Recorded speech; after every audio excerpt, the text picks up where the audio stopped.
अब हम शुरू करते हैं यूनिट 2 का पार्ट 2। इकाई 2 यूरोपियों का आगमन एवं ब्रिटिश शासन का सुदृढ़ीकरण। अध्याय 3 भारत में यूरोपियों का आगमन। अंग्रेजों का आगमन एवं सफलता। उन यूरोपीय शक्तियों में जिन्होंने भारत और हिंद महासागरीय क्षेत्र में आकर नवीन व्यापारिक गतिविधियां आरंभ की थीं, अंग्रेज सर्वाधिक सफल एवं प्रभावोत्पादक सिद्ध हुए। गौर करने लायक बात यह है कि पूर्वी देशों की ओर व्यापारिक प्रतिस्पर्धा में अंग्रेज अपेक्षाकृत देर से आए, किंतु वे शेष यूरोपीय शक्तियों को हराते हुए सबसे आगे निकल गए। इसकी मुख्य वजह यह थी कि अंग्रेज भारत सहित एशियाई व्यापार के स्वरूप को समझने में भी सफल रहे और उन्होंने इसके लिए सैनिक राजनीतिक शक्ति का सहारा लिया। मौलिक कारण यह था कि इंग्लैंड की उपभोक्ता संस्कृति, औद्योगिक विकास, मांग व आपूर्ति का संतुलन तथा अनुकूल राजनीतिक स्थिति ने पूंजी निवेश की प्रवृत्ति को बहुत अधिक प्रोत्साहित किया। 16वीं शताब्दी के उत्तरार्ध तक एशियाई वस्तुएं यूरोप में पहुंचने लगी थीं। इस्लाम के व्यापार ने अंग्रेजों को पूर्व की ओर आने के लिए प्रेरित किया। 1599 ईस्वी में एक दुस्साहसी व्यापारी मिल्डन हॉल भारत आया था। महारानी एलिजाबेथ प्रथम का चार्टर। ईस्ट इंडिया कंपनी की स्थापना 1600 ईस्वी में हुई। पूर्व में अंग्रेजों या इंग्लैंड के व्यापार के संदर्भ में प्रथम महत्वपूर्ण कदम 31 दिसंबर 1600 ईस्वी में उठाया गया, जब महारानी एलिजाबेथ प्रथम ने एक चार्टर आदेश पत्र जारी करके गवर्नर और लंदन की कंपनी के व्यापारियों को पूरब में व्यापार के विशिष्ट अधिकार प्रदान किए। प्रारंभ में यह विशेषाधिकार 15 वर्षों के लिए प्रदान किए गए, जिन्हें मई 1609 में एक नवीन चार्टर आदेश पत्र के माध्यम से अनिश्चित काल के लिए विस्तारित कर दिया गया। शुरुआती वर्षों में सामान्य तौर पर व्यापारियों के एक समूह का स्वतंत्र बेड़ा भेजा जाता था।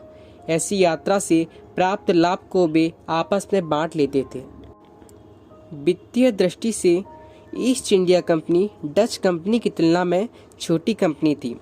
अपनी प्रथम व्यापार यात्रा में डच कंपनी की तुलना में कम आमदनी हुई। इसके बावजूद अंग्रेजी कंपनी की एक विशेषता यह थी कि उसका संगठन बड़ा ही सहज था। इसमें 24 निदेशकों का समूह था, जिसका चुनाव प्रत्येक वर्ष शेयर होल्डर्स की आम सभा में होता था। शुरू में ईस्ट इंडिया कंपनी ने अपना ध्यान मसाले के व्यापार, विशेष रूप से इंडोनेशिया से काली मिर्च और मसाला प्राप्त होने वाले द्वीप तक केंद्रित रखा।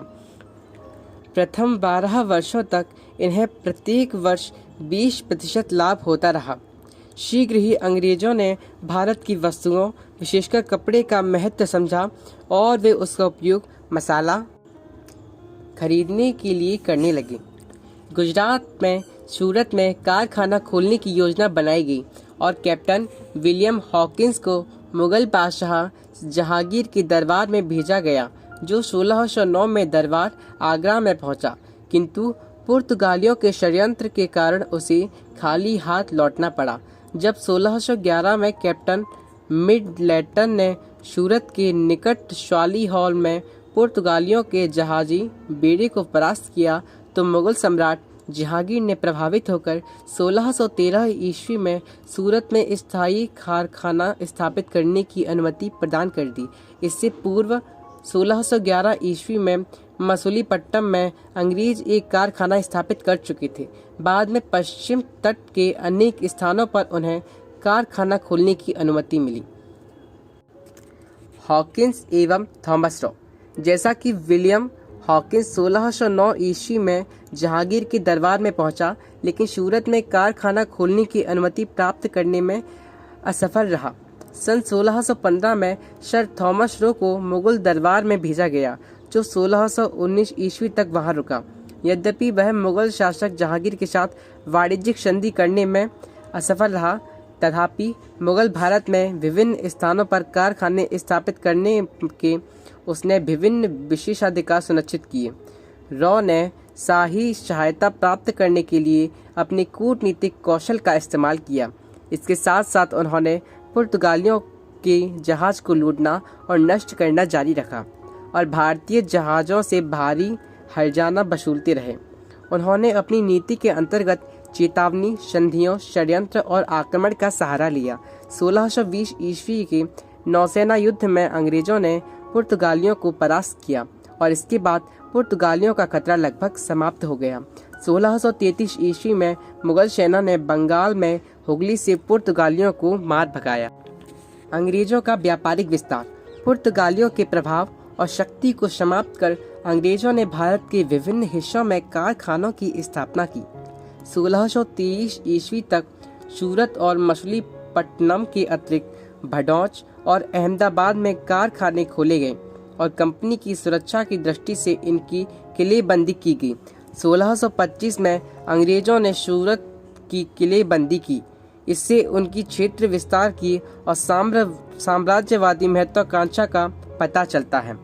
डचों एवं मुगल सत्ता से टकराव से बचने के लिए अंग्रेजों ने दक्षिण भारत के छोटे छोटे राज्यों पर अपना ध्यान केंद्रित किया। 1622 ईस्वी में अंग्रेजों ने और मुजफ्फरपुर पर कब्जा कर लिया। यह एक महत्वपूर्ण विजय थी क्योंकि इसके पश्चात वे पुर्तगालियों के आक्रमण से सुरक्षित हो गए। अंग्रेजों ने 1639 में स्थानीय राजा से मद्रास लीज पर ले लिया। मद्रास एक बंदरगाह था और अंग्रेजों ने राजा को आधा सीमा शुल्क देने का वादा किया। इसके बदले में उन्होंने किलेबंदी करने और अपना सिक्का जारी करने का अधिकार प्राप्त कर लिया। 1640 ईस्वी में अंग्रेजों ने विजयनगर शासकों के प्रतिनिधि चंद्रगिरी के राजा से मद्रास छीन लिया। यहाँ पर सेंट जॉर्ज किले का निर्माण किया गया जिसके भीतर कारखाने खोले गए। 1652-54 के दौरान अंग्रेज डच से शत्रुता के कारण भारत के पश्चिमी तट पर पुर्तगालियों के नजदीक आ गए।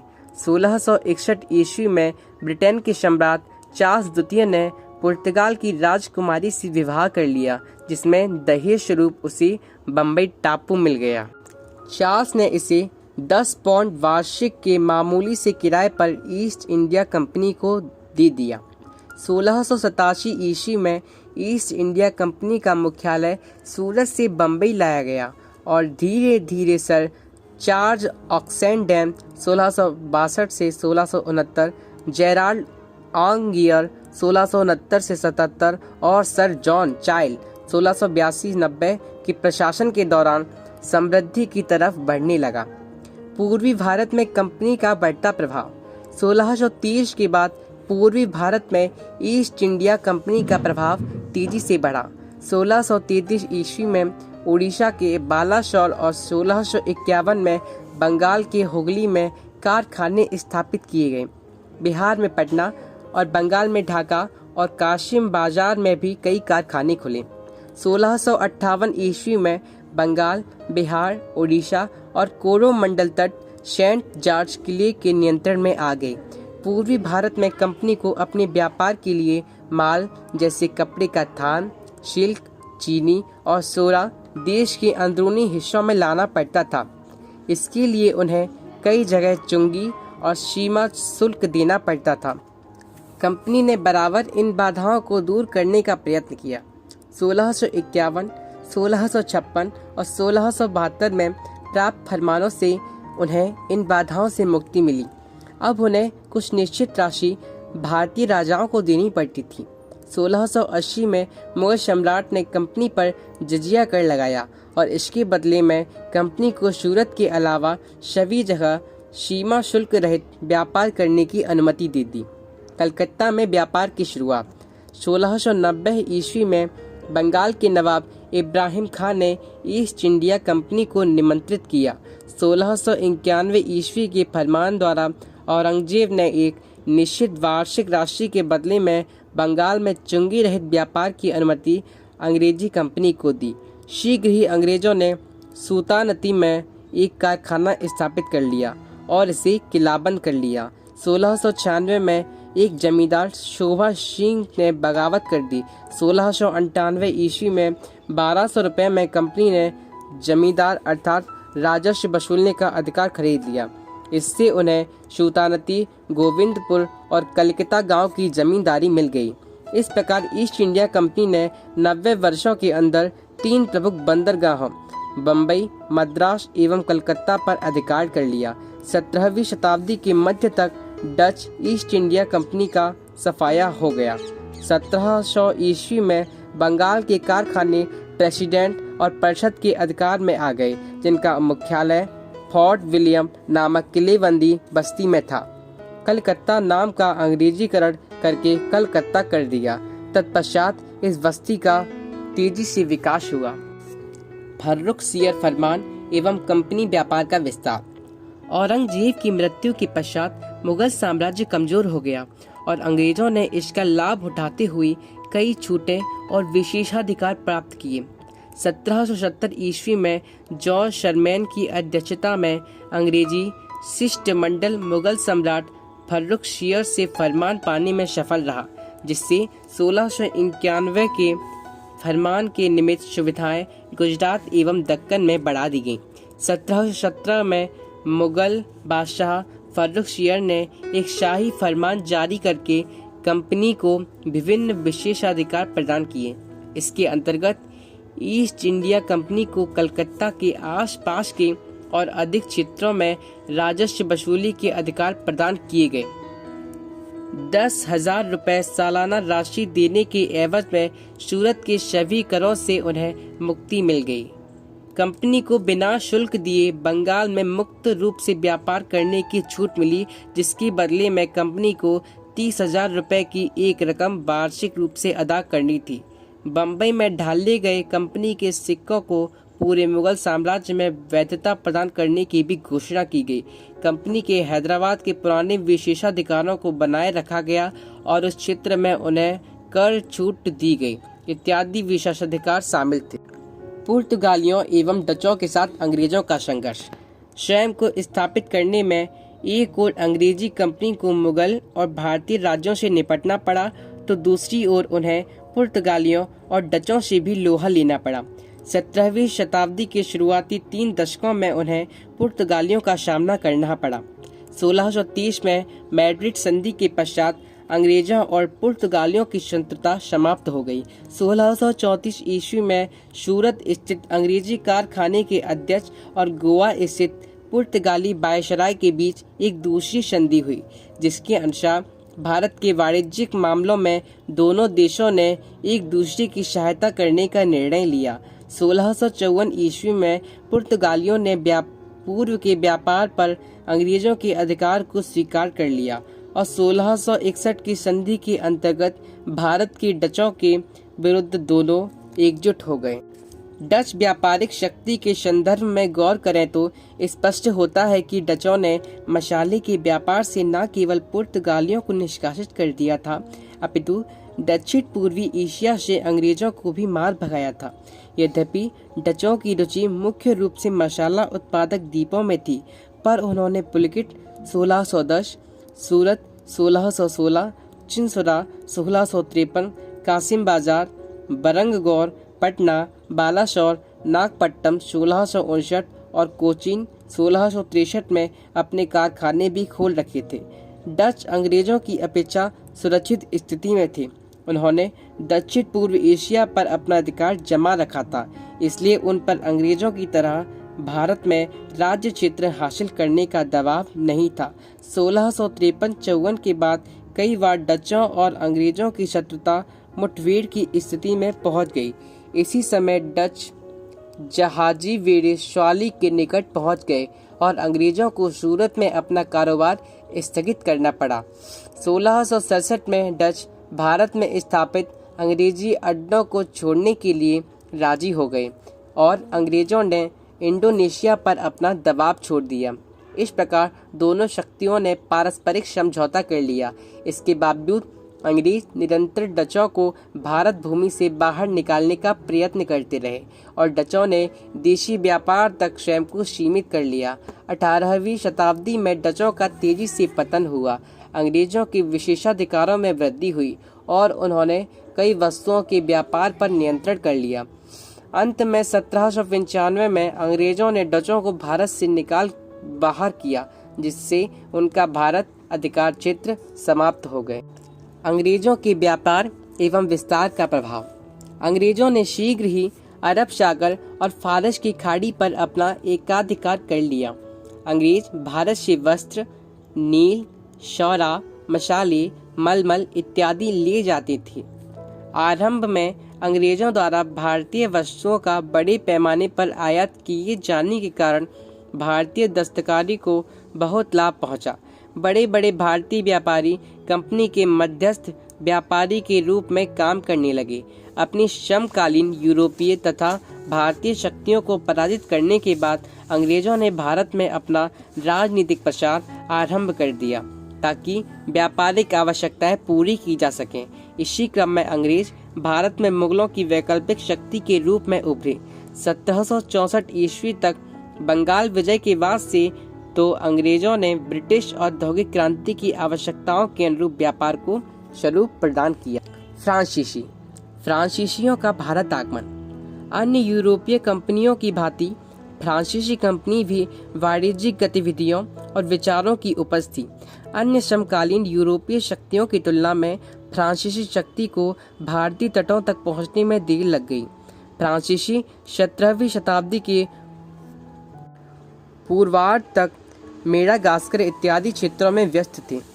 लुई 14वें के शासन काल में फ्रांसीसी इतिहास में कई युगांतरकारी घटनाओं के क्रम में उसके एक मंत्री कॉलबर्ट द्वारा 1664 ईस्वी में फ्रांसीसी east India company the company dash Indus orientals की स्थापना की गई। यह पूर्णतः राज्याधीन थी। 1667 ईस्वी में फ्रांसिस कैरोन की अध्यक्षता में एक अभियान दल भारत पहुंचा। 1668 ईस्वी में इस दल ने सूरत में अपना पहला कारखाना स्थापित किया। 1669 ईस्वी में फ्रांसीसियों ने भारत के पूर्वी तट पर स्थित मसूलीपट्टनम नामक स्थान पर एक कारखाना स्थापित किया और फ्रांसिस मार्टिन को सूरत और मसूलीपट्टनम की बस्तियों का उत्तरदायित्व सौंपा गया। 1672 ईस्वी में एडमिरल डे ने गोलकुंडा के सुल्तान से शैनथोम छीन लिया।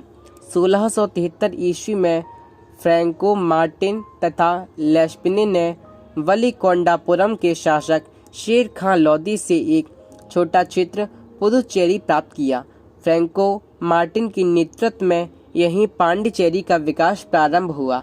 हालांकि 1698 ईस्वी में डचों ने पांडिचेरी छीन लिया था, किंतु 1697 ईस्वी की रेजविक की संधि से पुनः पांडिचेरी फ्रांसीसियों को दे दी गई।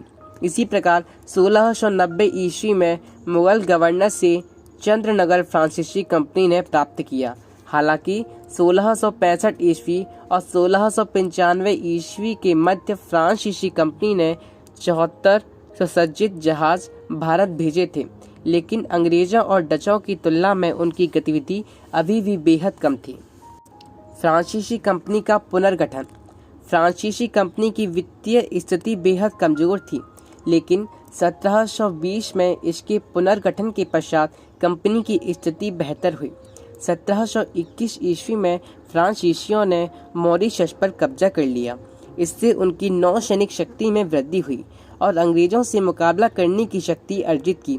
1725 में मालाबार तट और 1739 में कारिकल पर उन्होंने अपना कब्जा जमाया। इसके बावजूद फ्रांसीसी ईस्ट इंडिया कंपनी डचों और अंग्रेजों की तुलना में अपनी सरकार पर अधिक निर्भर थी। इसके पास सशक्त संगठन और पर्याप्त पूंजी का अभाव था। इसकी वाणिज्यिक गतिविधियों पर सरकार का अत्यधिक नियंत्रण था, जिससे कंपनी की कार्य क्षमता पर बुरा प्रभाव पड़ा। इसकी नियति और विकास फ्रांस में ही हो रही गतिविधियों पर काफ़ी कुछ निर्भर था। इसके अतिरिक्त 18वीं शताब्दी का फ्रांसीसी समाज अपने समकालीन अंग्रेजी समाज की तुलना में कम सक्रिय था। भारत में फ्रांसीसी शक्ति का प्रसार फ्रांस की वैदेशिक नीति से बहुत अधिक प्रभावित था। 1672 ईस्वी से 1713 ईस्वी के मध्य फ्रांस प्रायः हॉलैंड के साथ लगातार युद्ध में व्यस्त रहा। यही वजह है कि 1706 से 1720 ईस्वी की अवधि में भारत में फ्रांसीसी प्रभाव में भारी ह्रास हुआ। इसके बाद 1720 ईस्वी में कंपनी का पुनः निर्माण हुआ तथा 1742 ईस्वी तक पांडिचेरी के गवर्नर लिनो तथा ड्यूमा के कूटनीतिपूर्ण शासन से फ्रांसीसी प्रभुसत्ता की पुनः प्राप्ति हुई। 1742 ईस्वी तक भारत में फ्रांसीसियों ने अपनी गतिविधियों को व्यापार तक ही केंद्रित रखा, परंतु 1742 ईस्वी के बाद फ्रांसीसियों की नीति में आमूल परिवर्तन हुआ और उन्होंने अपना उद्देश्य साम्राज्यवाद का विस्तार निर्धारित किया। 1742 ईस्वी में डुप्ले की फ्रांसीसी गवर्नर के रूप में नियुक्ति भारत में फ्रांसीसी व्यापार के इतिहास में एक नए अध्याय की शुरुआत थी। इसके बाद अंग्रेजों और फ्रांसीसियों के मध्य 3 कर्नाटक तक युद्ध हुए, जिनमें अंतिम हार फ्रांसीसियों की हुई। सर्वोच्चता हेतु आंग्ल फ्रांसीसी संघर्ष। 17वीं शताब्दी के अंत तक अंग्रेजों ने पुर्तगाली और डच प्रतिद्वंदियों को समाप्त कर दिया था, लेकिन 18वीं शताब्दी में फ्रांस एक नया प्रतिद्वंदी बनकर सामने आया। 17वीं शताब्दी के उत्तरार्ध में 1668 ईस्वी में फ्रांसीसियों ने सूरत में पहली व्यापारिक कोठी स्थापित करने में सफलता पाई। 1690-92 के दौरान उन्होंने कलकत्ता में भी व्यापारिक केंद्र स्थापित कर लिया। 18वीं शताब्दी के आरंभिक 2 वर्षों में फ्रांसीसी कंपनी के व्यापार में काफी प्रगति हुई। फ्रेंच ईस्ट इंडिया कंपनी तथा ईस्ट इंडिया कंपनी के बीच संघर्ष का मुख्य कारण व्यापार में एकाधिकार और राजनीतिक नियंत्रण था। यद्यपि आरंभ में फ्रेंच ईस्ट इंडिया कंपनी का मूलोद्देश्य व्यापार मात्र था, तथापि 1742 में पांडिचेरी के गवर्नर पद पर डुप्ले की नियुक्ति के साथ ही उसकी राजनीतिक उद्देश्य भी सामने आने लगे। 1746 ईस्वी में फ्रांसीसियों ने मद्रास पर कब्जा कर लिया। तत्कालीन भारत का स्वरूप एकीकृत न होकर स्थानीय क्षेत्रों में विभक्त था। इस स्थिति का लाभ सभी यूरोपीय कंपनियों को हुआ। दक्षिणी क्षेत्रों में विशेषकर कर्नाटक, मद्रास और पांडिचेरी में राजनीतिक अनिश्चितता कायम थी। 1740 में यूरोप में ऑस्ट्रियाई उत्तराधिकारी का युद्ध फ्रांस व इंग्लैंड के परस्पर संघर्ष का समय रहा। उस युद्ध में इंग्लैंड का विशेष ध्यान ऑस्ट्रिया की ओर था, इसलिए उनका कोई जहाजी बेड़ा मद्रास के समुद्री तट पर तैनात नहीं था, लेकिन वहां फ्रांसीसी जहाजी बेड़ा उपस्थित था। इस स्थिति का फ्रांसीसियों ने पूरा लाभ उठाया और मद्रास पर कब्जा कर लिया। 2 वर्ष बाद यूरोप में अंग्रेजों और फ्रांसीसियों के बीच युद्ध की समाप्ति एक्स ला सापेल की संधि के साथ हुई। इस संधि के अनुसार मद्रास ईस्ट इंडिया कंपनी को लौटा दिया गया। 1740 से 1765 ईस्वी के बीच अंग्रेजों और फ्रांसीसियों के बीच युद्ध चलता रहा। कर्नाटक दक्कन के सूबेदार के अधीन एक प्रांत था, जिसका शासन नवाब के हाथों में था। व्यापारिक अधिकार के लिए अंग्रेजों और फ्रांसीसियों के बीच 3 युद्ध हुए। प्रथम कर्नाटक युद्ध 1740 से 1748 ईस्वी। यह युद्ध 1740 ईस्वी से 1748 ईस्वी के बीच लड़ा गया था। युद्ध में प्रत्यक्ष रूप से कर्नाटक के नवाब पद के उत्तराधिकारी का संघर्ष दृष्टिगोचर हो रहा था, परंतु अप्रत्यक्ष रूप से इसमें ब्रिटिश ईस्ट इंडिया कंपनी और फ्रेंच ईस्ट इंडिया कंपनी की शक्तियां लड़ रही थी। इस युद्ध में फ्रांसीसी शक्ति पूरे समय तक हावी रही, परंतु आपसी मनमुटाव के कारण वे लाभ उठाने में असमर्थ रहे। अंग्रेजों तथा फ्रांसीसियों की व्यापारिक प्रतिद्वंद्विता ही इस युद्ध का सर्वप्रमुख कारण था, क्योंकि दोनों कंपनियां एक दूसरे के व्यापार को हानि पहुंचाकर अधिक से अधिक लाभ उठाने की कोशिश कर रही थीं। 1740 ईस्वी में ऑस्ट्रिया का उत्तराधिकारी का युद्ध शुरू हुआ। इस युद्ध का प्रभाव भारत में भी अंग्रेजों एवं फ्रांसीसियों पर हुआ। चूँकि यूरोप में अंग्रेज और फ्रांसीसी आपस में लड़ रहे थे, इसलिए भारत में भी वे लड़ने लगे। ऑस्ट्रिया के उत्तराधिकारी के युद्ध का समाचार जिस समय भारत पहुंचा, उस समय पांडिचेरी का फ्रांसीसी गवर्नर डुप्ले था और मद्रास का अंग्रेजी गवर्नर मॉश था। मद्रास तथा पांडिचेरी के बंदरगाह कर्नाटक राज्य में आते थे। डुप्ले ने कर्नाटक के नवाब अनबरुद्दीन से निवेदन किया कि वह अपने राज्य में किसी प्रकार का युद्ध न होने दें। इसके पूर्व उसने मौर्य से भी युद्ध न होने देने का प्रस्ताव किया था। डुप्ले ने कूटनीति का सहारा लिया और आरंभ में अंग्रेजों को शांत करने के पश्चात उसने सितंबर 1746 ईस्वी में मॉरिशस के गवर्नर लाबोर्दोने की सहायता से मद्रास को अपने अधिकार में ले लिया। इस बीच डुप्ले और लाबोर्दोने के बीच मतभेद हो गया तथा लाबोर्दोने ने 4 लाख पाउंड की रिश्वत लेकर मद्रास फिर से अंग्रेजों को सौंप दिया।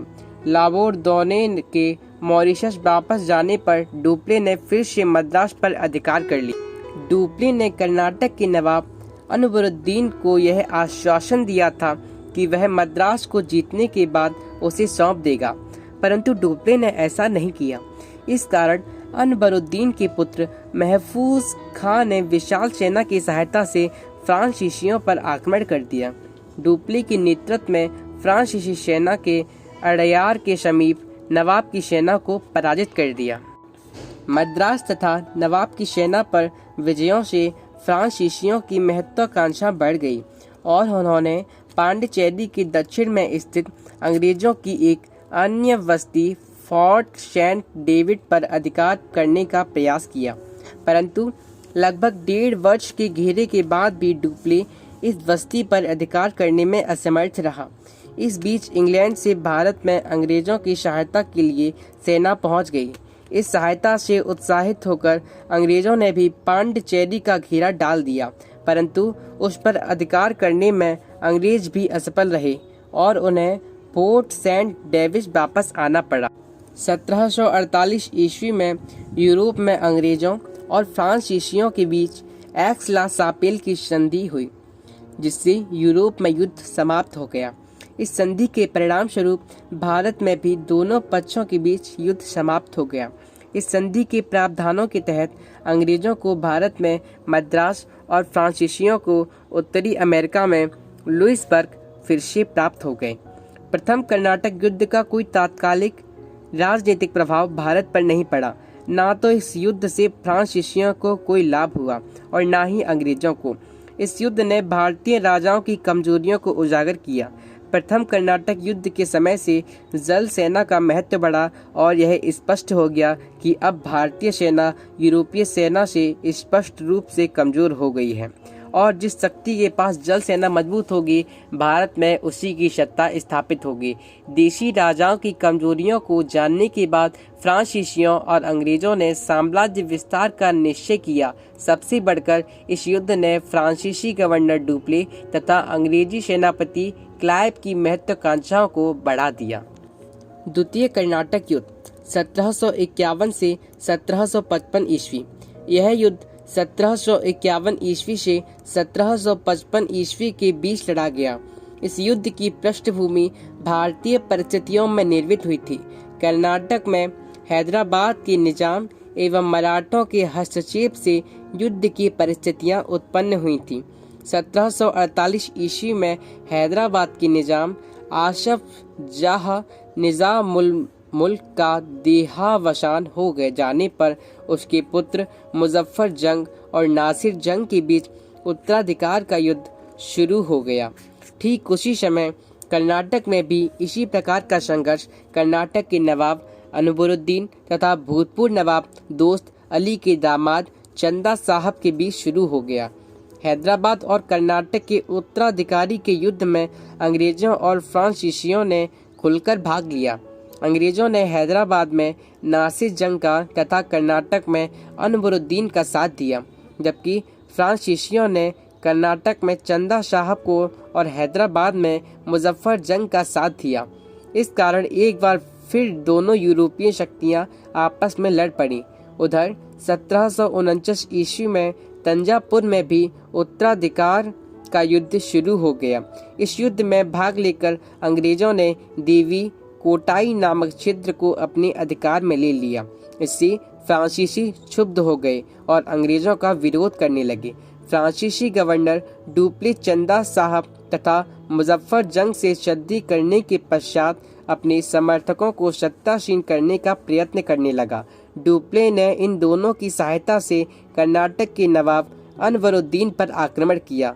3 अगस्त 1749 ईस्वी को बेल्लौर के निकट अंबर के युद्ध में पराजित होकर अनवरुद्दीन मारा गया।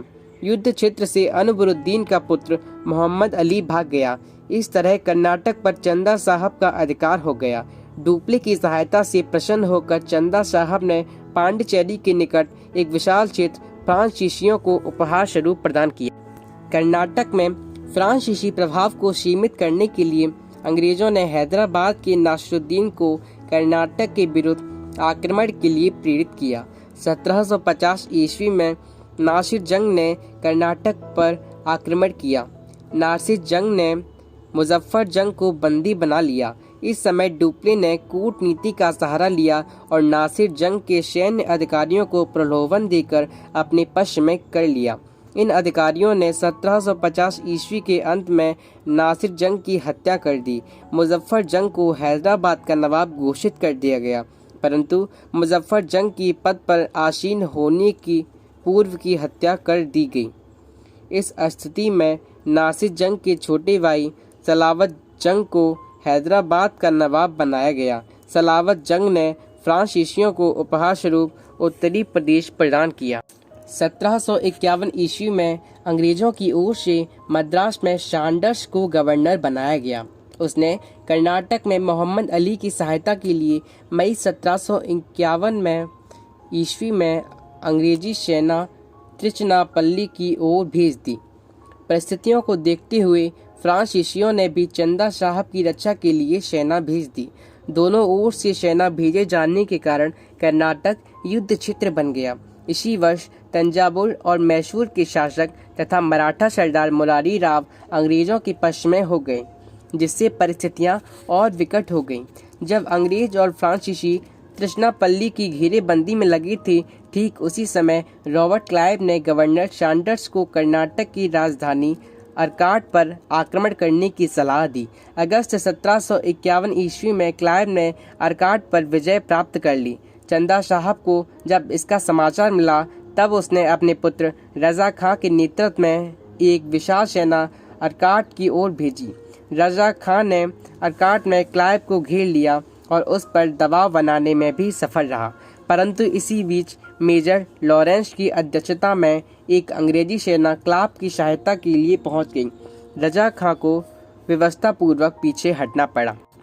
अर्काट में जीत हासिल करने के बाद क्लाइव और लॉरेंस ने अपने कदम आगे बढ़ाए और 1751 ईस्वी में ही चंदा साहब तथा फ्रांसीसी कमांडर लॉ को पराजित कर त्रिचनापल्ली पर अधिकार कर लिया।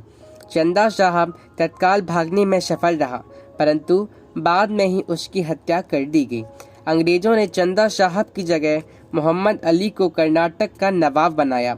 विपरीत परिस्थितियों में भी फ्रांसीसी गवर्नर डुप्ले ने अपना धैर्य बनाए रखा और शीघ्र ही मराठों तथा मैसूर के शासक को अपने पक्ष में कर लिया। उसने तंजावुर के शासक को तटस्थ रहने का परामर्श दिया तथा 1753 ईस्वी में फिर से त्रिचनापल्ली का घेरा डाला।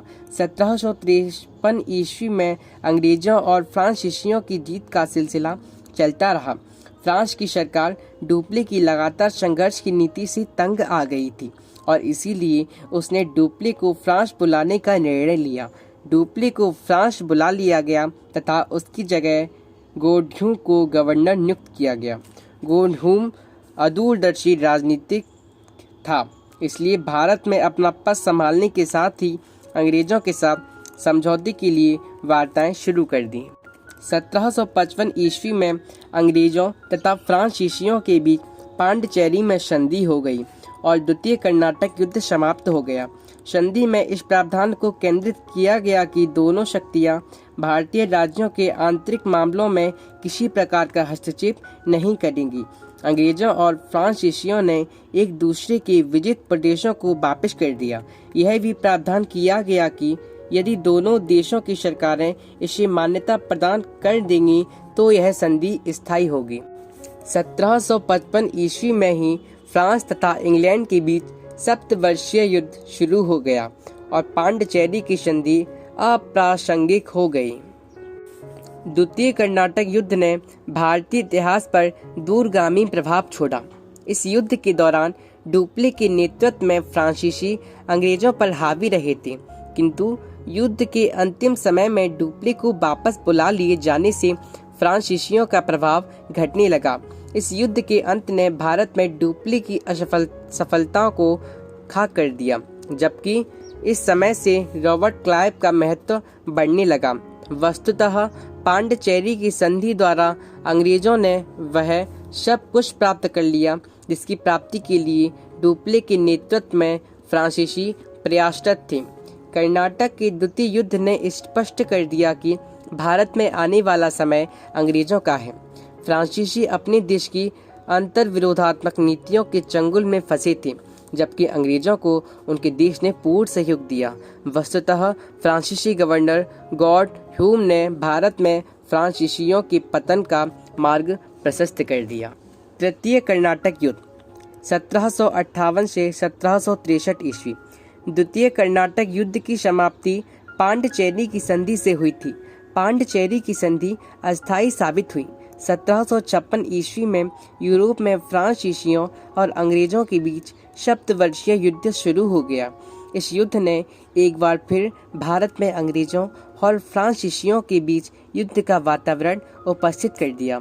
तृतीय कर्नाटक युद्ध 1758 ईस्वी से 1763 ईस्वी के बीच लड़ा गया।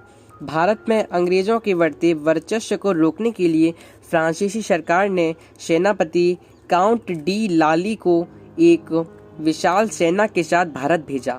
लाली अप्रैल 1758 ईस्वी में भारत पहुंचा। जब तक वह भारत पहुंचता तब तक अंग्रेजों ने बंगाल पर अपना आधिपत्य स्थापित कर लिया था। बंगाल विजय से अंग्रेजों की स्थिति सुदृढ़ हो चुकी थी। 1757 ईस्वी में रॉबर्ट क्लाइव ने वाटसन के सहयोग से बंगाल में फ्रांसीसियों की महत्वपूर्ण बस्ती चंद्रनगर पर भी अधिकार कर लिया था।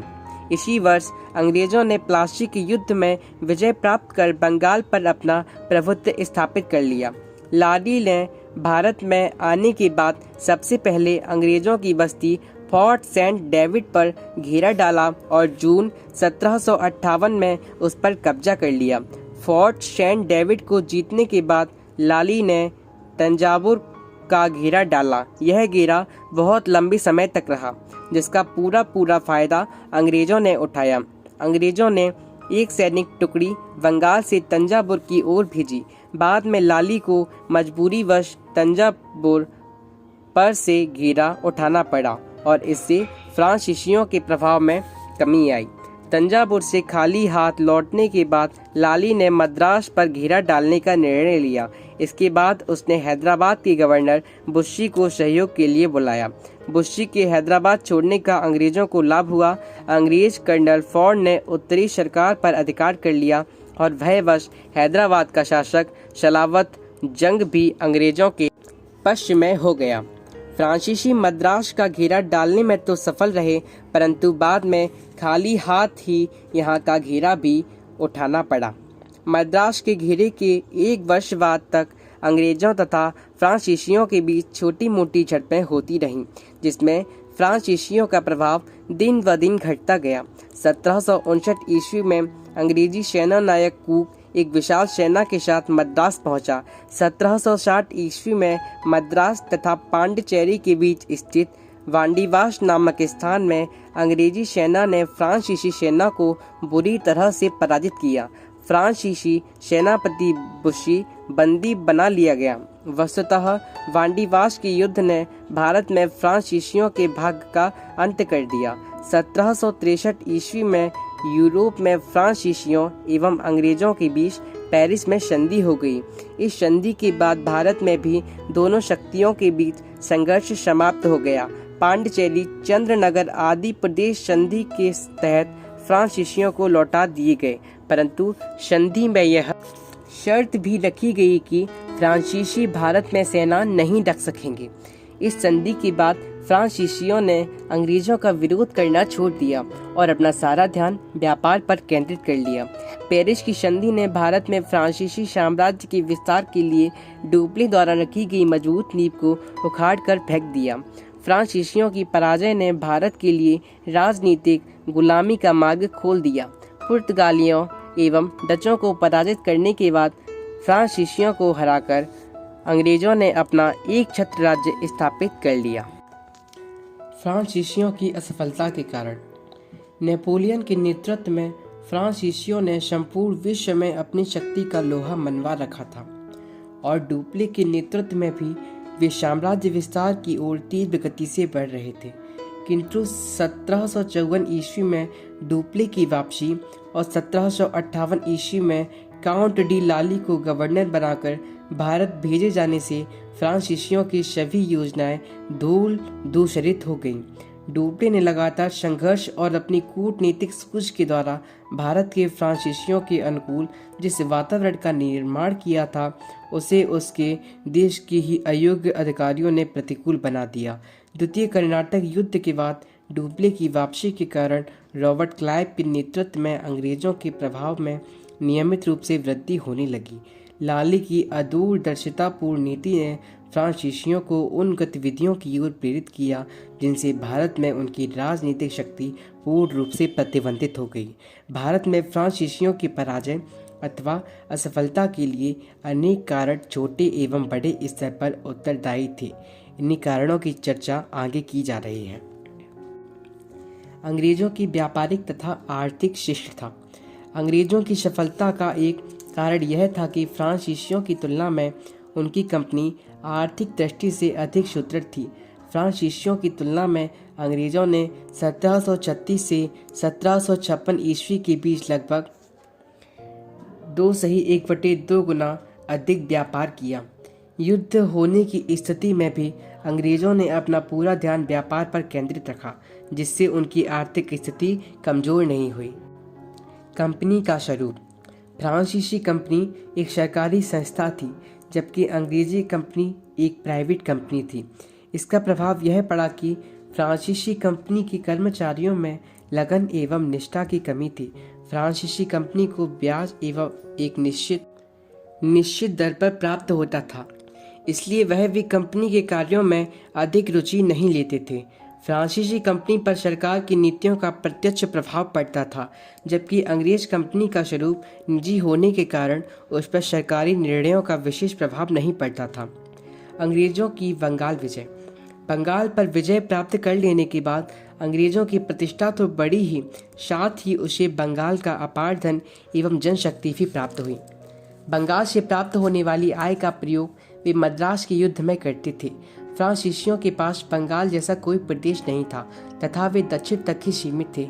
यद्यपि डुप्ले ने भारत के दक्षिणी भाग को प्रमुख व्यापारिक केंद्र बनाने का प्रयत्न किया, तथापि बंगाल की खोज के रूप में क्लाइव ने डुप्ले की नीति को विफल कर दिया। डुप्ले की फ्रांस वापसी। फ्रांसीसियों की असफलता का यह एक मुख्य कारण बना कि फ्रांस सरकार ने गलत निर्णय के द्वारा 1754 ईस्वी में डुप्ले को वापस बुला लिया। यदि वह भारत में कुछ दिनों तक और टिक जाता तो संभवतः फ्रांसीसियों की स्थिति सुधर जाती। डुप्ले की वापसी के बाद फ्रांसीसियों का वर्चस्व समाप्त होना तय हो गया, क्योंकि भारतीय परिवेश की जितनी जानकारी उसे थी उतनी लाली को नहीं थी। लाली की अदूरदर्शिता। डुप्ले की वापसी के बाद जब काउंट डी लाली को फ्रांसीसी प्रतिनिधित्व बनाकर भारत भेजा गया, तब फ्रांसीसी अधिकारियों में परस्पर सहयोग की भावना कम हो गई। लाली एक क्रोधी, अदूरदर्शी और कटुभाषी व्यक्ति था, इसलिए उसके नेतृत्व में फ्रांसीसी अधिकारियों ने पूर्ण निष्ठा नहीं दिखाई। विलियम पिट की नीति। इंग्लैंड का युद्ध मंत्री विलियम पिट एक कूटनीतिज्ञ था। उसने यूरोप में फ्रांस के विरुद्ध ऐसे अभियान छेड़े जिसमें उलझने की बाद वह भारत में अपनी स्थिति को नियंत्रण में नहीं रख सका। यूरोपीय राजनीति। भारत में आंग्ल फ्रांसीसी संघर्ष के दौरान फ्रांस यूरोप के अनेक देशों के साथ युद्ध में उलझा हुआ था। इंग्लैंड इन युद्धों से बचा रहा क्योंकि यह एक पृथक द्वीप के रूप में स्थित है। अंग्रेजों ने इस बीच भारत में अपनी स्थिति मजबूत कर ली। अंग्रेजों में परस्पर सहयोग की भावना। अंग्रेज अधिकारियों तथा सेनापतियों में योग्यता के साथ साथ पारस्परिक सहयोग की भावना भी विद्यमान थी। उन्होंने इसी एकता के बल पर फ्रांसीसियों को मात दी, जबकि फ्रांसीसियों में नेतृत्व का मुद्दा और एकता का भाव अंग्रेजों के लिए लाभदायक सिद्ध हुआ। फ्रांसीसी जल सेना का कमज़ोर होना। अंग्रेज़ों के पास बड़ी जल सेना थी तथा जल शक्ति के अन्य साधन भी पर्याप्त मात्रा में उपलब्ध थे। इनका लगभग सभी जल मार्गों पर वर्चस्व था, जिससे व्यापारिक लाभ के साथ साथ उन्हें सामरिक लाभ भी प्राप्त हुआ। डॉर्डवेल के अनुसार समुद्री शक्ति का प्रभाव ही मुख्य कारण था जो अंग्रेजी सफलता का कारण बना। यद्यपि फ्रांसीसियों के पास थल सेना की प्रचुरता थी, तथापि जल सेना के अभाव में वह निरर्थक या नाकामयाब साबित हुई। निष्कर्षतः भारत में आंग्ल फ्रांसीसी संघर्ष के परिणाम स्वरूप फ्रांसीसियों की पराजय के कारण आर्थिक, राजनीतिक और सामरिक तीनों ही थे। इन सभी परिप्रेक्ष्यों में अंग्रेजी शक्ति फ्रांसीसियों की तुलना में प्रभावशाली थी। अन्य यूरोपीय डेंस। भारत में यूरोपीय व्यापारिक शक्तियों के आगमन के संदर्भ में डेनमार्क के व्यापारियों डेंस का उल्लेख करना भी ज़रूरी है। डेनिश ईस्ट इंडिया कंपनी की स्थापना 1616 ईस्वी में हुई, इसने 1620 ईस्वी में त्रैंकोवर तमिलनाडु के पूर्वी तट पर एक कारखाना स्थापित किया। डेंस अपनी व्यापारिक गतिविधियों से अधिक मिशनरी गतिविधियों के लिए जाना जाता था। डेंस ने कलकत्ता के नज़दीक श्रीरामपुर में 1755 से मुख्य व्यापारिक बस्ती की स्थापना की और यह उनकी व्यापारिक गतिविधियों का मुख्य केंद्र रहा। भारत में अपनी वाणिज्यिक अवस्थापना, जो कभी भी महत्वपूर्ण नहीं रही, 1854 ईस्वी में ब्रिटिश सरकार को बेच दी गई। यूरोप व्यापार की संरचना और तरीके। जब यूरोपीय औपनिवेशिक शक्तियों ने भारत से व्यापार करना शुरू किया तो उनके सामने एक ही समस्या थी कि भारत से लाए गए सामान के बदले भारत को किस चीज़ की आपूर्ति की जाए। उन्हें वित्तीय की समस्या और एशिया के साथ प्रतिकूल व्यापार संतुलन की समस्या से जोड़ना पड़ा। उन्होंने 16वीं शताब्दी में दक्षिण अमेरिका की खानों से सोना और चांदी निकालकर यूरोप को समृद्ध किया और इसका उपयोग अनिश्चित रूप से पूर्व से आयातित वस्तुओं को खरीदने में भी किया। यह दर्ज किया गया कि 1660 और 1699 के बीच पूर्व को निर्यातित सोना और चांदी की मात्रा कुल निर्यात का 66% थी। 1680-89 के मध्य यह प्रतिशत बढ़कर 87 तक पहुंच गया। अंग्रेजों ने 1700 और 1750 के बीच 270 लाख रुपए कीमत की चांदी और 90 लाख की अन्य वस्तुएं भारत भेजी, लेकिन 1750 के बाद औद्योगिक क्रांति के आगमन के साथ स्थितियों में परिवर्तन होना शुरू हो गया। 1760 और 1809 के बीच 104 लाख रुपए मूल्य की चांदी निर्यात की गई, जबकि अन्य वस्तुओं का निर्यात 485 लाख तक बढ़ गया।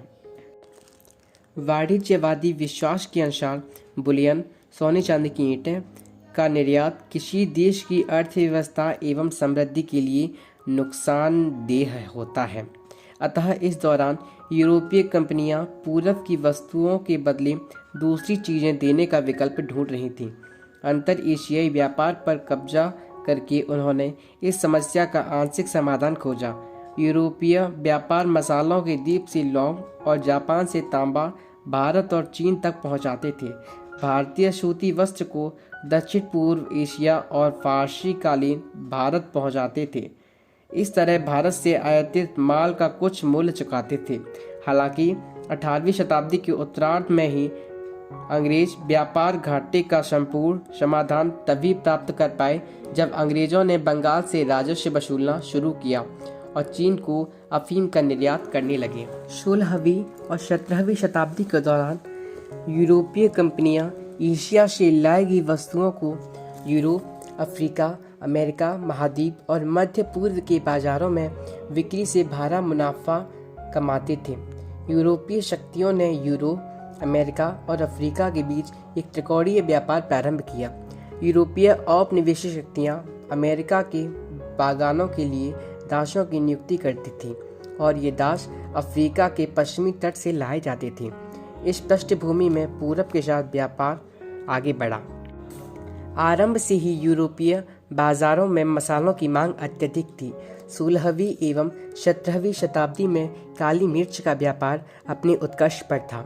हालांकि 17वीं शताब्दी का अंत होते होते व्यापार में दूसरी वस्तुओं का भी महत्व बढ़ा।